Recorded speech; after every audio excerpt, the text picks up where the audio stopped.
The conventional wisdom of NBA postseason basketball is that there are a set, often small, number of actual title contenders. A few big dogs dominate. This thinking in much of the game's history goes, for better or worse. So in the spirit of the idea that more teams may have a better chance of winning it all than has been true for decades, here's a very optimistic list of teams that could win it all, a list full of tiers, possibilities, and the shortcomings that could hold them back.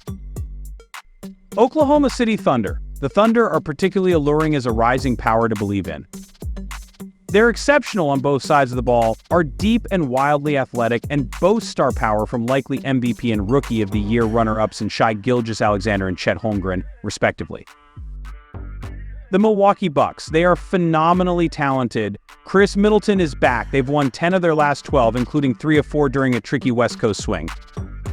And they have in Giannis Antetokounmpo one of the best players on earth, a proven champion and former MVP capable of carrying a team. With Damian Lillard looking more in sync and other Eastern Conference teams battling injuries and inconsistencies, Milwaukee could not be better positioned. New Orleans Pelicans. Zion and the Pelicans have felt like fool's gold the past few years, but there's belief in New Orleans they may be close to cashing as a team they've always believed could be contenders if only their superstar could stay on the floor. Next, the Golden State Warriors. I still think the Warriors are good enough to make a very deep run if they can get to the playoffs on the opposite side of the bracket of the Nuggets. They still have Steph Curry.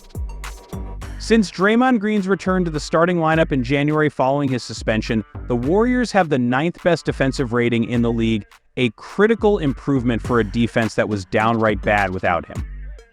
Klay Thompson has been mostly outstanding since moving to the bench, and this is largely still the team that won it all 2 years ago. And lastly, the Philadelphia 76ers. If Joel Embiid returns by the playoffs and is healthy enough to perform like he was earlier this season, that might be the biggest if in the NBA right now, but the Sixers can't be ruled out as long shots just yet.